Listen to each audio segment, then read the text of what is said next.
Hello students. So here on with the concept of 11th part.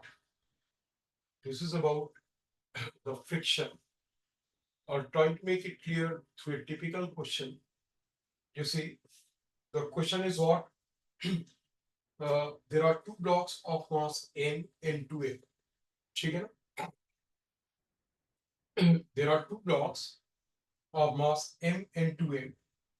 They are connected by means of a string which is passing over a pulley, and the coefficient of friction in the block A. This is the block A. There's a block B. Coefficient of friction between the block A and wedge is 2 by 3.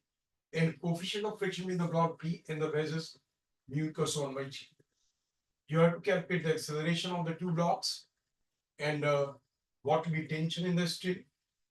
Tension क्या होगी, acceleration क्या होगा, और block A और veg के बीच का force of friction और block B और इस वेज के बीच का force of friction.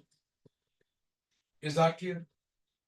Now see, जैसे आप क्वेश्चन को देखते हैं इमीडिएटली मे बी कि आपको ऐसा कुछ लगता है कि हो सकता हो कि सिस्टम में क्या हो, ये सिस्टम इस ओर आगे जाएगा, ये सिस्टम इस ओर आगे जाएगा. ठीक है, और जब आप सॉल्व करोगे इसे, राइट, कि जैसे आपने लिया कि इस ओर ये ब्लॉक आगे जाएगा तो इसके ऊपर फोर्स ऑफ फ्रिक्शन पीछे की ओर होगा, इसके ऊपर फोर्स ऑफ फ्रिक्शन नीचे की ओर होगा, यू विल फाइंड कि एक्सेलरेशन नेगेटिव आएगा.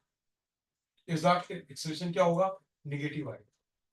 और जब आप इस ओर का भी एक्सेलरेशन लोगे तो भी नेगेटिव आएगा. तो वैसे जब दोनों ओर नेगेटिव आए तो that means what, system move नहीं कर रहा है.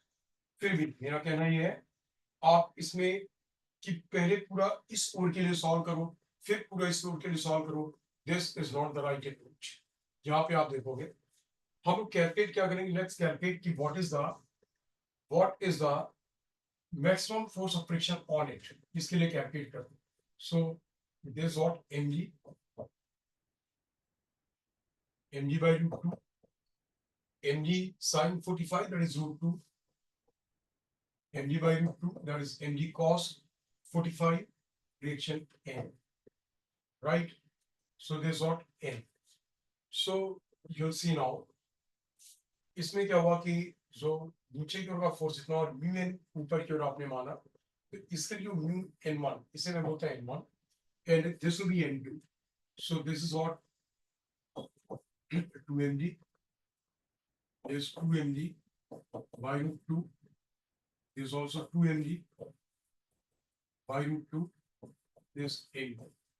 Now here I calculate that mu 1 n1 equals to 2 by 3 into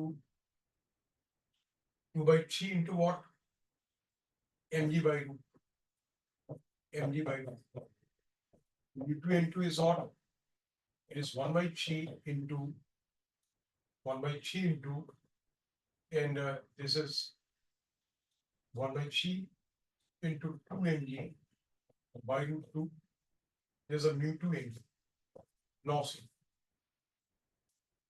in this direction, how much is the net force? If we take that the maximum force of friction will be 18, then the force on B towards the downward direction will be net force on B.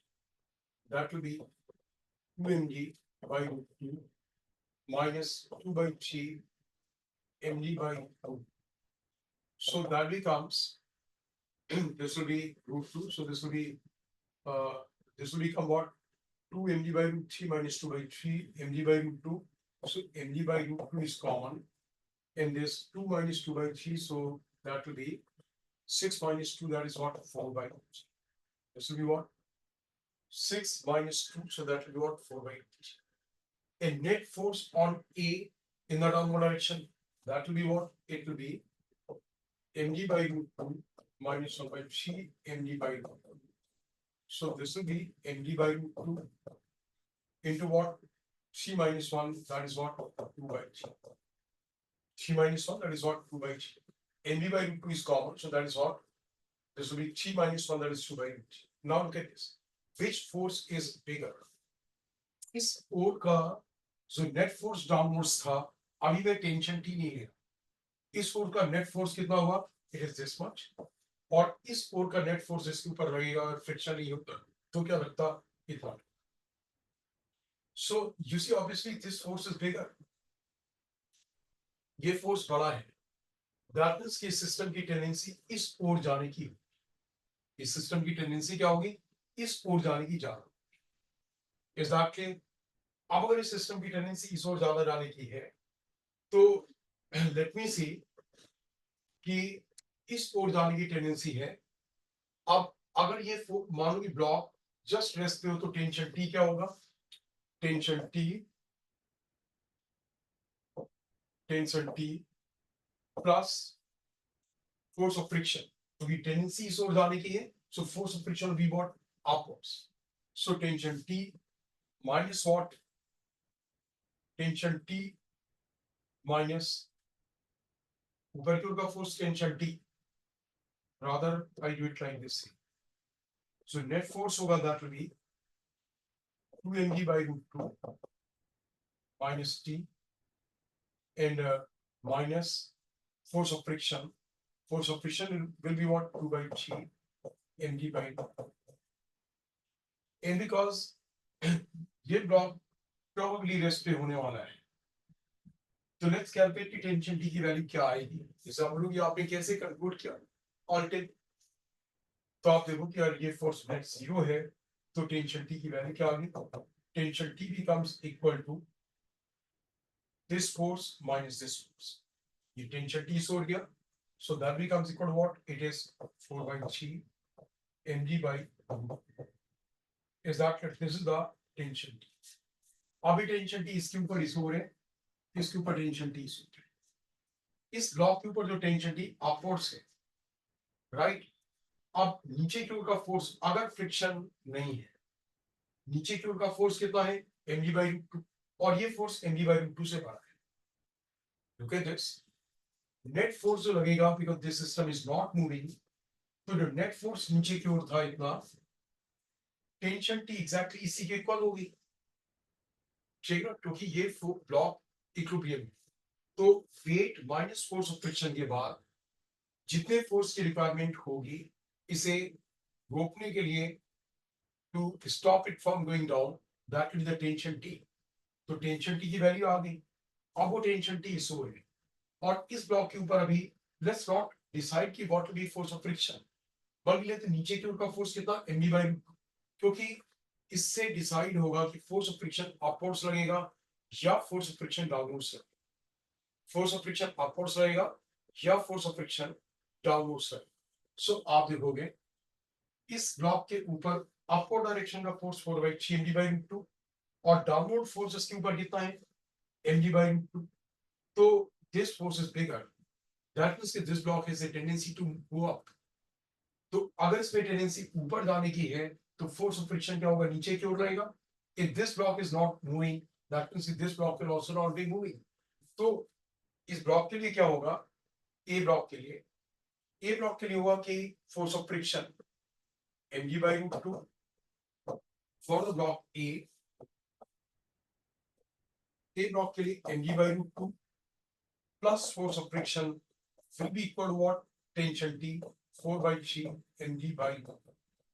That means force of friction F will be equal to mg by root 2 will go to that side, so that will be common, mg by root 2 4 by 3 minus 1, 4 by 3 minus 1, so that will be mg by root 2, and this will be 4 minus 3, that is what, 1 by 3. This will be what, 1 by 3. So here see, now we have the complete solution. The solution becomes this. How you need to start such a question. Do not start solving कि आप एक और ले लोगे और उससे जब आपका निगेटिव आएगा एक्सेलरेशन, तो फिर आप सोचते हो कि जो एक्सेलरेशन आपका निगेटिव आया है दैट मींस की acceleration is in the opposite direction, और आपके आंसर्स गलत हो जाते हैं। इसमें सबसे पहले ये देखो, tension T is generated according to the heat. तो सबसे पहले देखो कि इसकी नेट टेंडेंसी नीचे की ओर कितनी जाने की है, मतलब वेट का component minus maximum force of friction, weight का component minus maximum force of friction. तो जब पता लगा कि इस ओर की टेंडेंसी ज्यादा है, this tendency is bigger compare to what, this tendency is bigger compare to what, this, इससे बड़ा है। तो दैट के पूरे सिस्टम की इस ओर जाने की टेंडेंसी है, राइट, इस ओर जाने की टेंडेंसी है। अब इसे मैंने क्यों लिया यहाँ पे कि ये मूव नहीं कर रहा है, इसलिए लिया कि अगर ये इस ओर मूव करता, ठीक है, तो टेंशन टी की वैल्यू कुछ और भी कम होती। टेंशन टी अगर ये मूव करता, नेट फोर्स डाउनवर्ड डायरेक्शन का कितना था, इस ओर का कितना था, अब ये टेंशन टी के इक्वल है। Is that clear? अगर टेंशन टी इस फोर्स से छोटा होता, इससे छोटा होता, तब क्या होता कि ये सिस्टम नीचे की ओर मूव करता, अगर टेंशन टी से छोटा होता।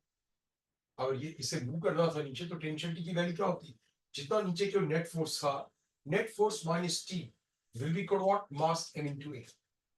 नेट फोर्स जो नीचे की ओर है minus T equals what, mass m into a. यानी टी क्या होता, net force minus m a, यानी कि टेंशन टी क्या होता, इस फोर्स से कम होता। तो दैट मींस व्हाट, ये टेंशन टी के एक तरीके से अगर आप देखो, ये रेस्ट पे होगा तो मैक्सिमम वैल्यू, और जो टेंशन टी की मैक्सिमम वैल्यू है, वो वैल्यू टेंशन टी की इस ब्लॉक को ऊपर की ओर स्लाइड नहीं करा पा रही है। क्यों नहीं, mg/√2 से तो ज्यादा है। जब टेंशन टी की वैल्यू mg/√2 से बड़ी, दैट मींस इसकी टेंडेंसी क्या होगी, ऊपर की ओर स्लाइड करने की होगी। लेकिन जब ऊपर की ओर स्लाइड करने की होगी तो फोर्स ऑफ फ्रिक्शन क्या होगा, नीचे लगने लग जाएगा।